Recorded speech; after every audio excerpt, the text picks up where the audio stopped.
Muy buenas noches, señoras y señores. Siendo las 21:15 del día 26 de mayo de 1970, encontrándonos en la ciudad de Caracas, Venezuela, tenemos oportunidad de realizar la entrevista de uno de los fundadores del grupo Acuarios, del doctor Sergio Reynó de la Ferrier, un hombre cuya preparación intelectual permitió estar cerca del maestro de la Ferrier cuando él llegó a Venezuela.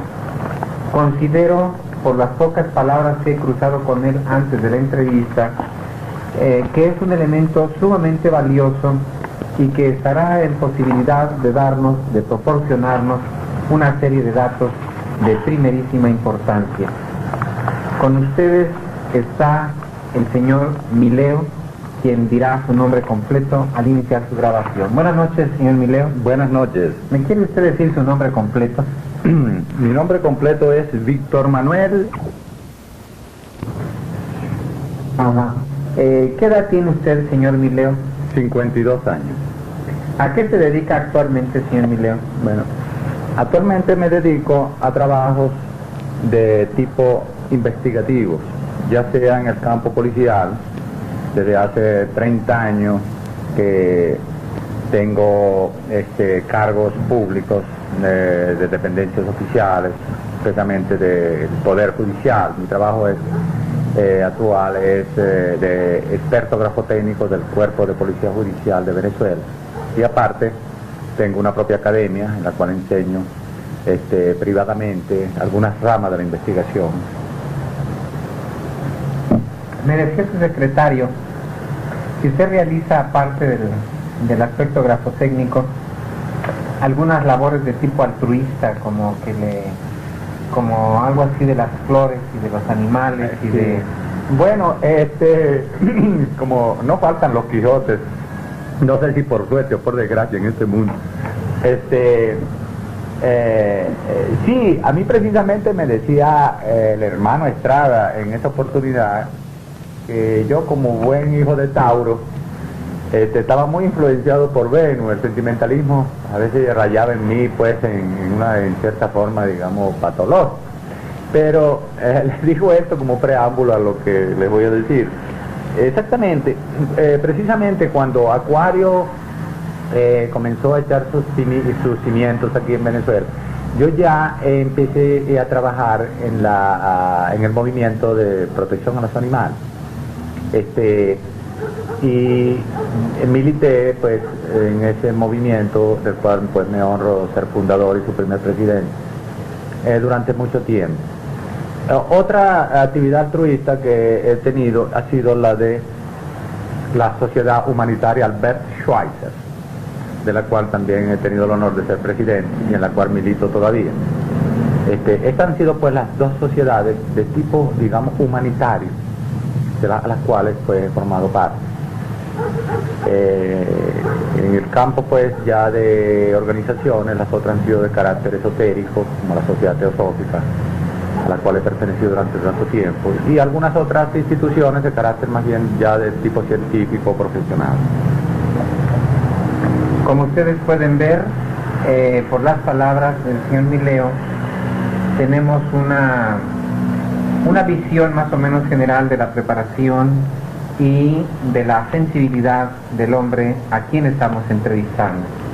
Señor Mileo, quería preguntarle, ¿cómo se realizó el primer contacto de usted con el maestro de la Ferrier o con el grupo acuariano, si es que ya existía? Sí.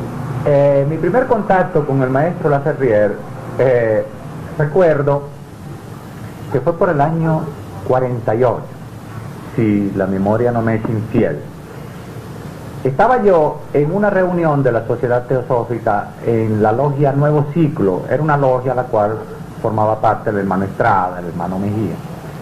Y en esa reunión, había sido un miércoles santo, porque nosotros nos reuníamos los miércoles, el hermano Estrada nos dijo que había llegado un personaje a Venezuela que le había intrigado mucho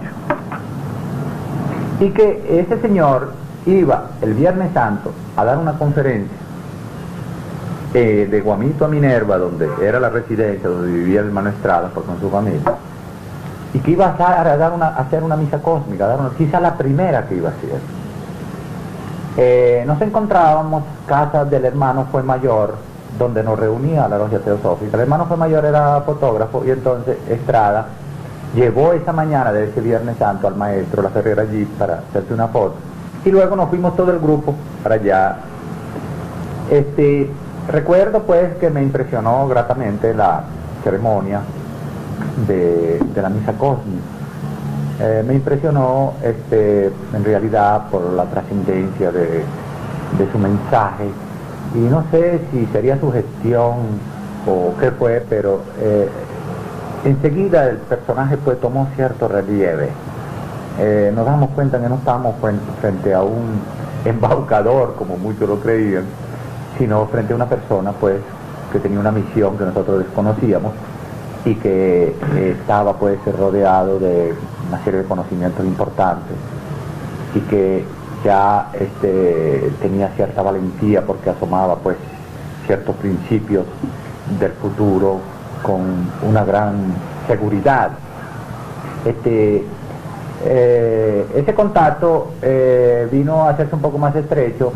Desde esa mi primera reunión, el maestro Laferrière muy poco dominaba el castellano.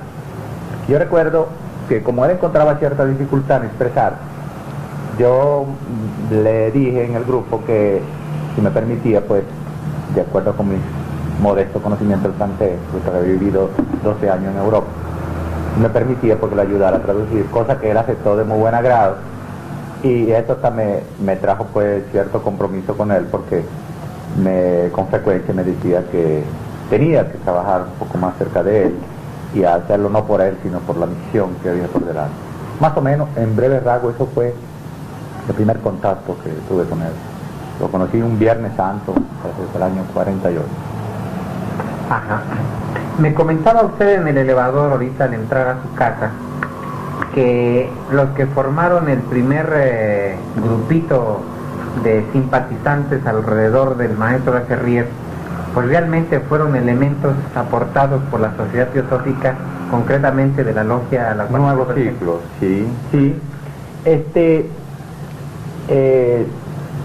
Y esto se debió a lo siguiente: la logia Nuevo Ciclo ha tenido desde su fundación una norma de ser sumamente liberal.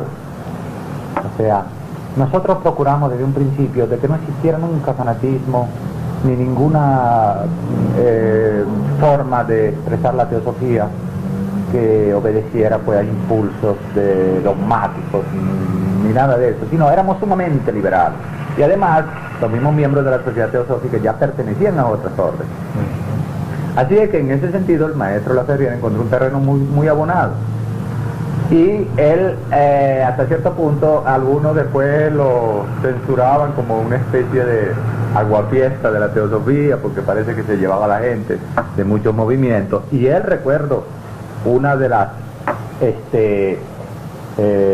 actitudes que yo le admiraba a él, recuerdo que el primer año que ya se había formado el grupo de Acuario, nos dijo un día, en los primeros días de mayo, le dijo: bueno, los miembros de Acuario que son teósofos, no olviden que el 8 de mayo es el día del loto blanco, y tienen ustedes la obligación de concurrir a sus propias logias para que den cumplimiento. Acuario no viene a arrebatar como ladrón en la noche, ¿no?, como dice la Biblia, a los miembros de otras organizaciones. Procuren siempre serles fieles a los propios movimientos, sobre todo pues si han sido movimientos madres desde el punto de vista espiritual.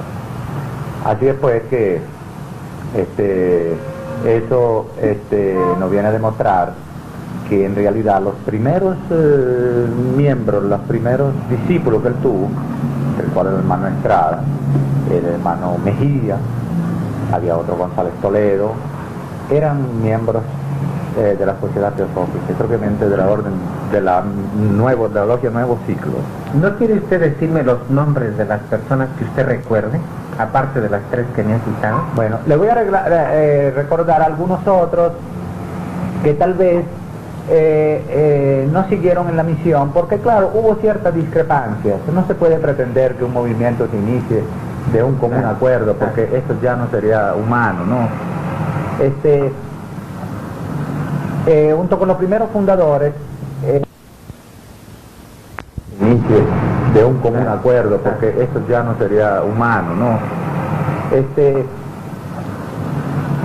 Junto con los primeros fundadores, voy a citar, junto con el hermano Estrada, al doctor Acosta, como que se llamaba José Miguel Acosta, era dentista.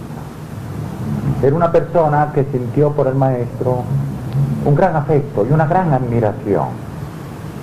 Él ahorita es militante, activo y muy inclinado a la escuela de Yogananda, la Self-Realization.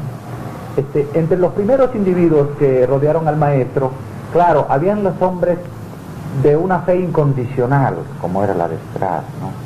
Que eso hay que reconocerlo. Había otro grupito entre los cuales me cuento yo, que a veces veíamos, no teníamos esa fe plena en el hombre. Yo desde luego me puedo considerar un muchacho en esa época, pero dudaba de la eficiencia, de la trascendencia del mensaje y sobre todo de la sinceridad que él podía tener. Tal vez se deba que yo, por desgracia, me he tenido que mover siempre entre delincuentes por mi profesión, mi cosa, y además, porque el maestro una vez siempre nos conocía el horóscopo cada uno y justificaba muy bien nuestras debilidades.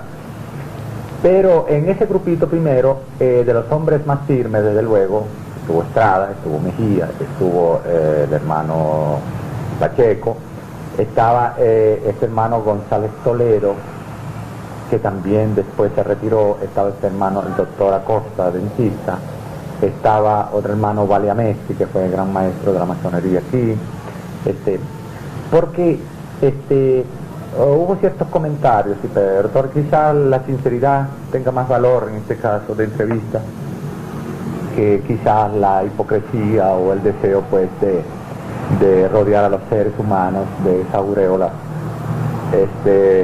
digamos impoluta, que no existe. Pascal decía que el hombre no es ni ángel ni bestia, que el mal está que cuando debe actuar como ángel actúa como bestia, ¿no? El maestro Laferrière, desde luego, no podíamos considerarlo un deseado de virtudes ni de una serie digamos, de atributos muy especiales. No sé si era por falta de convencimiento, pero en realidad el primer grupo no resistió prácticamente las pruebas de la iniciación. El maestro era severo. Él en la vida, digamos, exotérica, en el aspecto externo, social, con nosotros, era una persona muy culta, muy suave, afable, comunicativo, pero ya en los trabajos de la iniciación desde un principio era sumamente severo y exigente. Él dice que no podía. Recuerdo que para un detalle de la escuela iniciática que se me hizo en mi casa, me dijo a mí un día cuando se iba a hacer la primera reunión del colegio iniciático, me dijo, escríbase en un papel. Como yo me dedicaba un poco a la caligrafía, él me dijo, escríbame en un papel esa frase que tiene la Divina Comedia, que dice, dejad, esa frase que vio Dante en la puerta del infierno, dejad toda esperanza lo que entráis, ¿no? Yo recuerdo que cogí mi cartoncito y escribí eso, y ya empecé a ver que la cosa era seria. Entonces me dijo, mire, ese letrerito no me lo ponga muy alto, sino me lo pone en una estaca que atraviese la puerta a cierta altura, de manera que la gente lo lea y tenga que doblar la cabeza para entrar, ¿no? Entonces recuerdo que, entre otras cosas, me dijo, y después me va a escribir un versículo de la Biblia por allá que dice que el que no odiare a su padre y a su madre, me parece que el que no odiare a su vida, no se desprendiere de esto, de lo otro, no podrá ser mi discípulo. Recuerdo que, por cierto, como yo vivía casa de mi suegro, en esa época, en esa reunión, dije yo, no vaya mi suegra a leer este letrerito, porque entonces va a decir, este señor viene aquí a poner a los hijos contra los padres. Pero él, como hombre comprensivo, pues, y como no podían entrar afortunadamente a la reunión del colegio, pues, no pasó eso que yo temía, pero sí era una persona que escogía símbolos muy apropiados. Ese, por ejemplo, de esa frase, deja toda esperanza lo que trae, que es de la Divina Comedia, y colocarlo allí, a esa altura, en una estaca de madera, de manera que tuviéramos que doblar la cabeza, como lo hicieron las orcas gaudinas, aquellos antiguos romanos que los enemigos los obligaban. O sea, venía prácticamente, digamos, una especie de golpe a la personalidad, ¿no? Para que comprendiéramos que la iniciación era un camino de renunciación, y lo primero que había que renunciar era ese orgullo tonto, urbano que nos hemos formado en la vida. Así es pues que, no sé si con esto estará bien contestada pues la pregunta que usted me ha hecho. Claro. ¿Cuál fue la aceptación que el público en general tuvo, es decir, la actitud de aceptación o de rechazo que tuvo ante el personaje o ante su enseñanza? Sí, el maestro tenía una personalidad muy atractiva, claro, se le veía muy fino, muy culto. La gente en general no, tal vez desconocedora de lo que son estos movimientos, o de lo que podría significar para la nueva era un movimiento como este de la misión Acuario, tal vez no ponderaba bien, no calaba a fondo él. Estas reacciones sí se veían más, de una forma más evidente, entre los integrantes de los distintos grupos de escuelas esotéricas. Por ejemplo, en la Sociedad Teosófica él encontró bastante simpatizantes, sobre todo entre los nuevos. Ya los hermanos más viejitos, tal vez por tradición o por lo que fuera, no se sintieron tanto inclinados pues a su misión. Pero él sí, claro, fue criticado, por ejemplo, porque él también asumió una actitud en ciertas circunstancias bastante vehemente, bastante drástica. Es, por ejemplo, la cuestión de los rosacruces, por ejemplo. Él era una cosa que decía, bueno, la gente no tiene conciencia de lo que es ser un rosacruz, ¿no? Y fustigaba pues esa tendencia a comercializar con las cosas del espíritu, ¿no? Y naturalmente entre esos señores, miembros de esta institución, a veces lo veían a él como una especie de enemigo de la orden. Él en la masonería aquí tuvo varias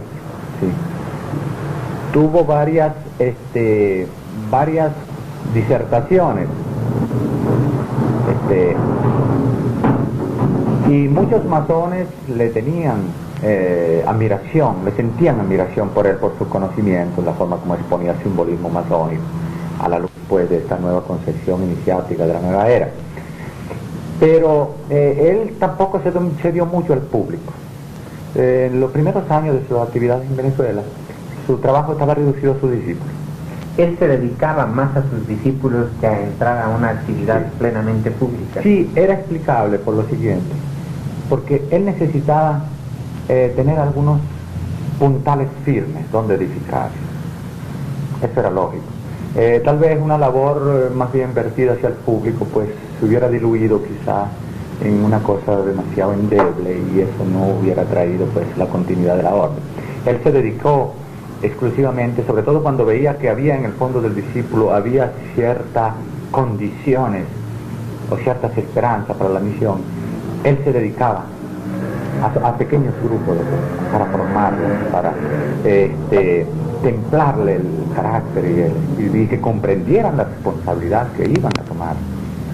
A mí me habló claro en varias circunstancias y me dijo, yo lo estimo mucho a usted y quizá le deba algunos favores como hermano desde el punto de vista humano que usted ha hecho por mí, pero si usted no se siente con la suficiente responsabilidad de cumplir con el compromiso, sobre todo que usted adquiere frente a la orden, yo seré su primer verdugo. Sí. De acuerdo que nos visitó aquella frase de San Juan que decía, no los quiero o fríos, lo quiero o fríos o calientes, porque los tibios los vomito. Y naturalmente es lógico que tenía que expresarse así. Yo comprendí que no estaba preparado desde el punto de vista de que ya había adquirido ciertos compromisos familiares y no hubiera sido un buen discípulo, sobre todo de la clase que él necesitaba en su primer comienzo. Lo comprendí y me he sentido pues sumamente honrado de la amistad que me brindó. Sí pude penetrar en las primeras reuniones del colegio iniciático, pero cuando ya la orden estaba cogiendo un carácter ya más definitivo, de más trascendencia, yo personalmente me abstuve. Sí, lo seguí tratando de otra forma, hasta le comentaba a algunas personas pues de las buenas condiciones del maestro, y ahí surgieron también ciertas rivalidades al principio. Un grupo se quejaba de los primeros discípulos de que se le estaba haciendo una especie de auréola, tal vez que podían llevarlo a la vanidad, ¿no? O sea, la demasiada fe ciega de algunos discípulos era censurada. Algunos creían en la forma como se expresaba de que él tuviera cierta megalomanía o que se le gustaba se le rindiera culto a la personalidad. Ahí hubo cierto, entre los primeros discípulos, algo que había un factor discordante. Y fíjense que en realidad los hombres que tuvieron más fe en él, en ese sentido, fueron prácticamente los que continuaron la obra. Ya, es decir, ese dato es muy importante.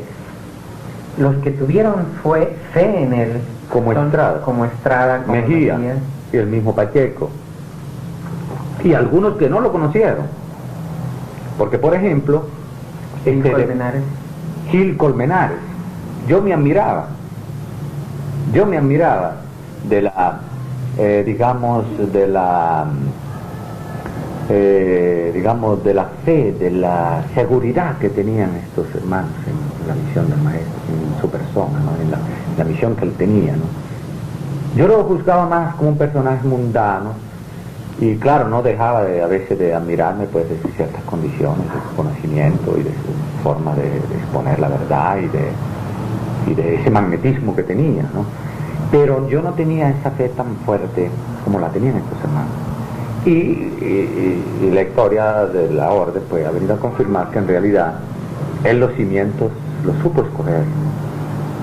Como toda institución humana, naturalmente no habrá dejado de tener sus pequeños conflictos internos, donde la personalidad humana se mezcla con una serie de cosas. Pero fíjense que la orden atravesó prácticamente una de las etapas más difíciles. Y los puntales de ella, tengo entendido que yo no veo al hermano Estrada de hace más de 15 o 20 años, pero sí he tenido conocimiento que siempre ha llevado una labor activa, lo mismo que Mejía, y esos cimientos fueron firmes. Eso es lo que demuestra. Nosotros éramos una persona pues curiosas, en fin, pero que no teníamos la madera prácticamente como para poder formar parte de ese primer grupo. Ya. Antes de continuar preguntándole sobre el hombre que nos ocupa hoy, el doctor de la Ferrier, quisiera preguntarle sus impresiones sobre esos puntales en los cuales él edificó su obra. ¿Qué recuerdos tiene usted, por ejemplo, de José Manuel Estrada? Su opinión de aquel entonces, su trabajo dentro del grupo, etcétera. Sí. Bueno, el hermano José Manuel Estrada, cuando yo le conocí, él era de profesión tallista, era un buen tallista de madera, trabajaba de talla en madera, y él militaba en varias órdenes de tipo espiritual, como eran los Rosacruces, la masonería, la teoría teosófica, y recuerdo inclusive que era un buen ejecutante de la guitarra, no sé si todavía lo es. El hermano Estrada,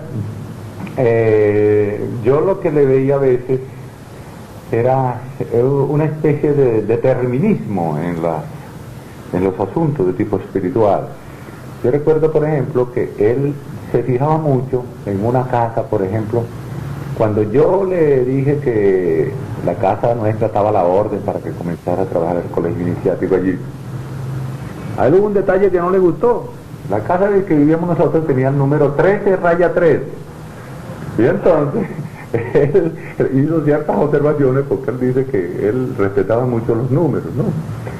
Y entonces, pues, yo le decía que no podíamos los seres humanos, y menos los estudiantes de esoterismo, pues tener ese apego.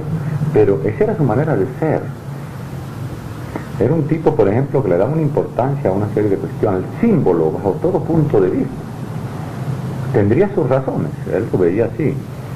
Él era una persona, claro, que no tenía una gran preparación, digamos, del tipo oficial.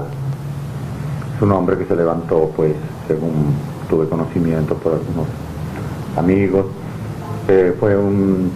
su trabajo, pues, fue el campo de la talla. Pero sí él se preocupó después de estudiar, a instancia mismo del maestro Laferriere. El maestro Laferriere en un principio nos daba, en unas clases nos daba materias estrictamente iniciáticas, en otras eran materias completamente de tipo oficial. El maestro quería que estudiáramos astronomía, él quería que estudiáramos algo de medicina, la fisiología, algo de anatomía, que nos supiéramos expresar, que no olvidáramos que la misión no era para los grupos iniciáticos, sino que era para el mundo exterior, y que a la gente, si no se le hablaba en términos científicos, no iba a darle importancia a lo que le decían. Así es pues que él en realidad hizo un cierto esfuerzo, y yo creo que dentro de la limitación que tenía en el campo oficial, sí tenía una manera de enfocar las cosas muy original y convincente. Yo recuerdo que a veces allá en las primeras reuniones de Acuario se presentaban tipos de todas las tendencias y de todas las preparaciones. Y a veces le hacían unas preguntas bastante serias.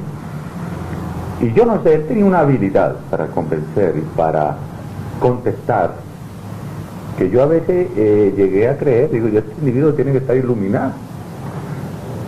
Porque ya el maestro se había ido, prácticamente, había dejado la grey aquí a su propia suerte, ¿no? Y ese es más o menos los rasgos de la personalidad que yo recuerdo del hermano Estrada, ¿no? Él era aceptado dentro del grupo de aquel entonces. Bueno, sí, por un lado sí, por ejemplo, habían algunos hermanos que lo veían pues como una persona sincera, como una persona pues que estaba plenamente convencido de la misión del maestro y de la orden, pero habían otros que no, que lo veían como un fanático o como una persona que no había podido lograr en ninguna institución una posición relevante y que esa era la oportunidad que le brindaba el maestro, y muchos creían que entonces él escogió esa vía porque no quería ser cola de león sino cabeza de ratón, aunque fuera. Y entonces pues muchos lo juzgaban desde ese punto de vista, ¿no? ¿Cómo definiría usted las relaciones del maestro de Laferriere y el hermano José Manuel Estrada? Bueno, el maestro decía que todos los discípulos más o menos que se le habían insertado podían ser muy buenas esperanzas para el Acuario, ¿no? Él, por ejemplo, a veces no le dejaba de echarle sus reprimendas al hermano Estrada. Tenía una gran táctica, casi siempre lo hacía en privado, pero algunas veces también lo hacía pues, en presencia de los demás discípulos. Él decía que había que controlar mucho la fertilidad de la mente, ¿no?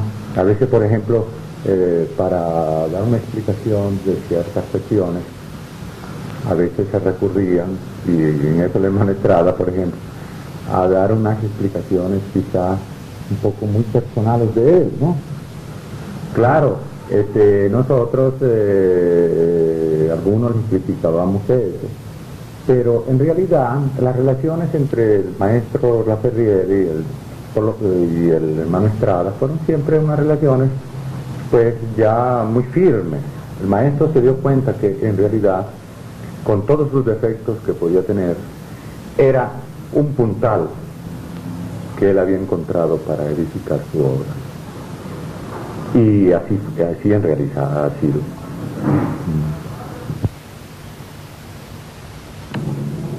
Y ahora, señor Mileo, quería preguntarle también su opinión, sus recuerdos sobre Juan Víctor Mejías, que de acuerdo a su exposición es otro de los puntales de aquel grupo.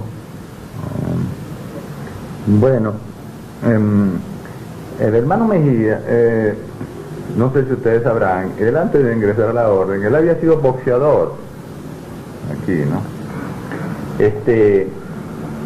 Él es un tipo difícil de conocer porque hablaba muy poco.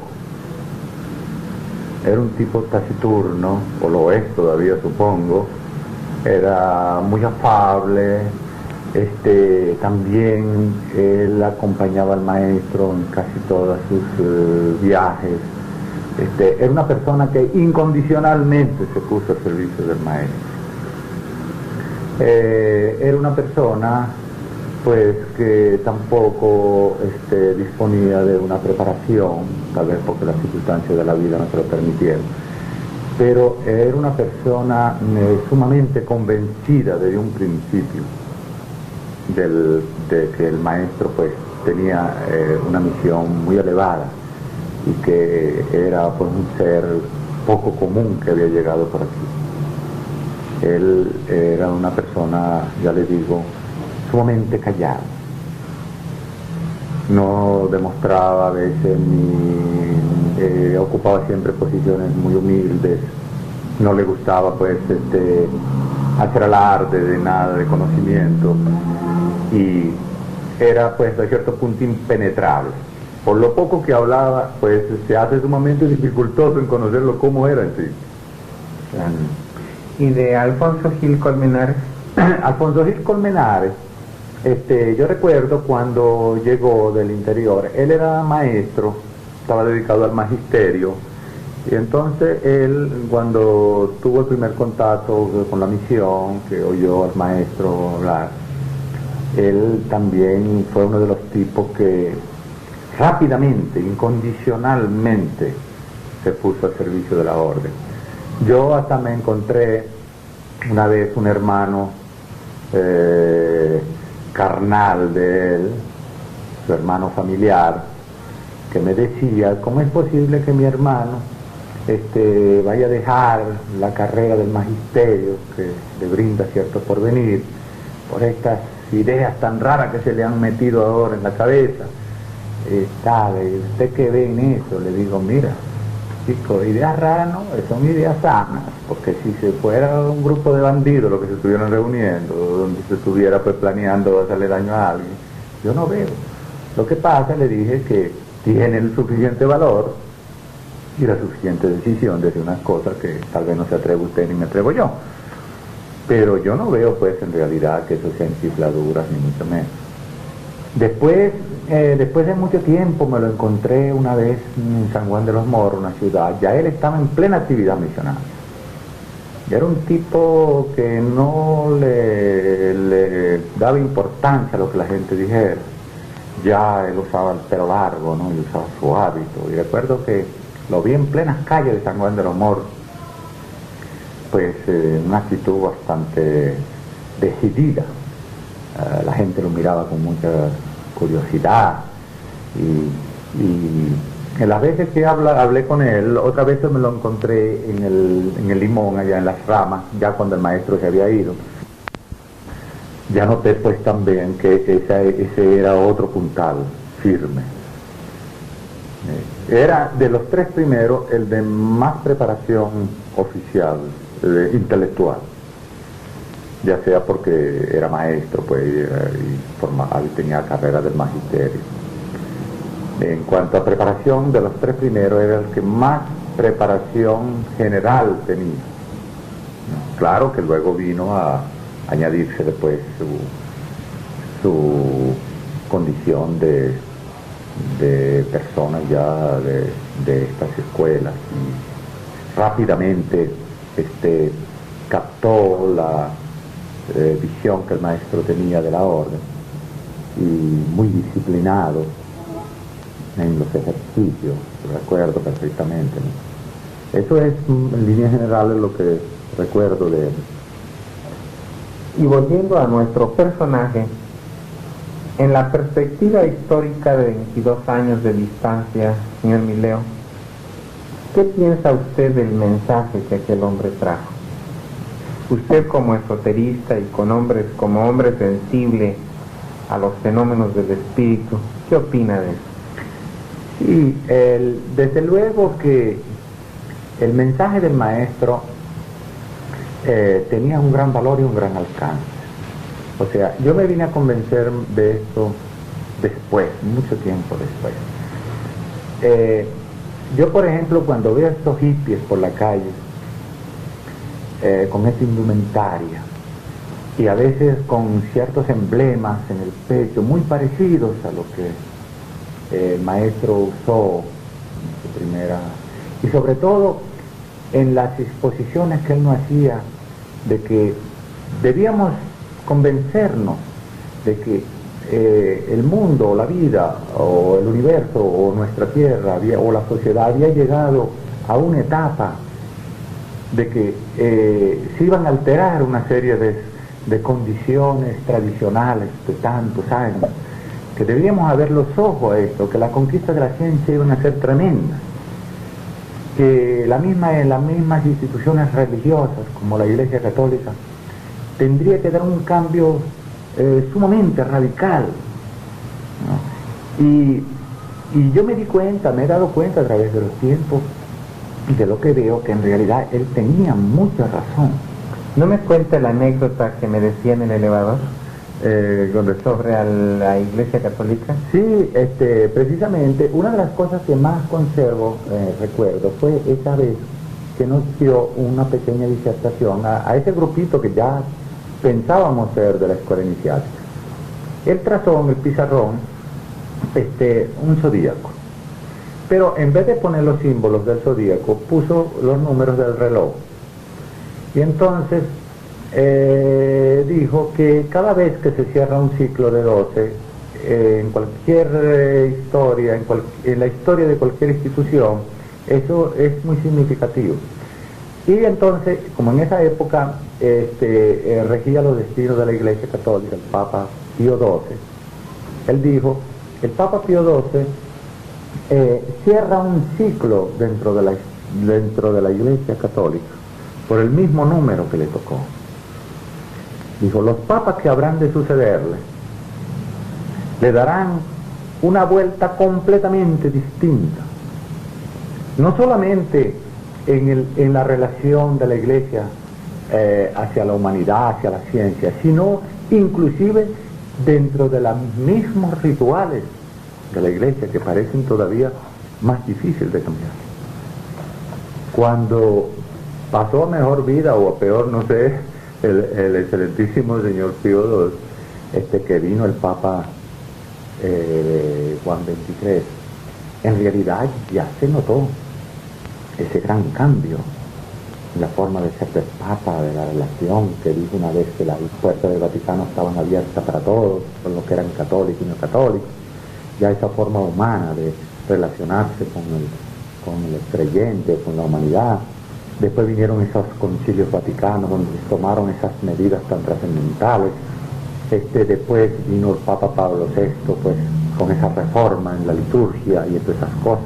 Y yo me acordaba, o me acuerdo todavía, que en realidad lo que él nos dijo en esa reunión surtió efectos prácticamente en cosa de 20 años. Y entonces yo, ante estas circunstancias, pues, me daba cuenta que sus mensajes tenían un gran valor, o tenía una evidencia terrible en los hechos. Así es pues que eso lo recuerdo yo pues como un hecho que ha podido, se puede probar. Entonces, ¿cómo ubicaría usted a ese hombre, a ese maestro, dentro del contexto actual? Sí, el maestro, desde luego, podría ser juzgado desde muchos puntos de vista. A mí, en realidad, la misión me atrajo, porque era original en su forma de exponer la concepción que tenía de la sociedad, el futuro de eso, de reconciliar la ciencia con la religión, sembrar un poco más de fraternidad entre los grupos y todas esas cosas. Claro, la personalidad del maestro era un poco difícil palparla en el fondo. Desde luego que fue un personaje muy oportuno, casi providencial para el momento. Es que comenzó a sembrar esa semilla de su mensaje.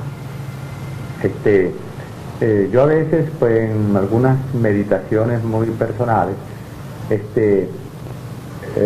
recuerdo que una noche soñé inclusive con él. Yo era un tipo que él a veces me lo decía, ¿no? Que tenía siempre ciertos temores, que debía ser una persona más decidida. Yo recuerdo una noche que soñé que yo estaba en un templo. Eso fue mucho tiempo después que él se fue ya definitivamente de Venezuela. Recuerdo que soñé una noche que estaba en un templo y lo vi que se acercó. Yo recuerdo que hice una especie de inclinación, pero sentí algo así como que si me hubiera hecho una señal de una cruz así en la espalda. Una cosa que yo no podía ver porque estaba doblado. Pero no sé por qué entonces yo pensé que él pudo haberme hecho eso.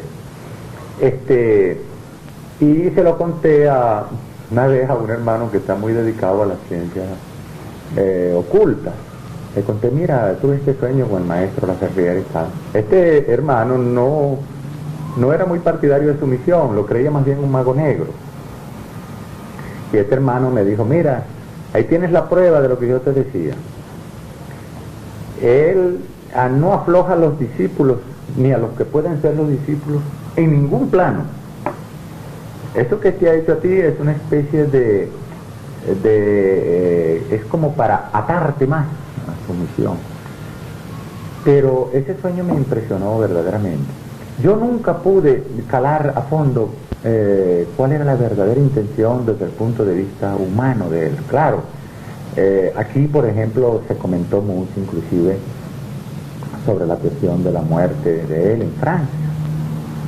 Aquí hay algunos hermanos de la Orden de Acuario que militaron en la Orden de Acuario al principio, que dijeron que él había muerto debido a cuestiones pasionales, cuestiones de mujeres, cuestiones de no sé qué, y naturalmente muchos se lo han creído. Yo en realidad no creo, no lo he creído nunca, no porque lo considere un ser pues como lo suficientemente despegado del plano físico, pero no crea que era un ser para el guiarse en francachelas o en cuestiones.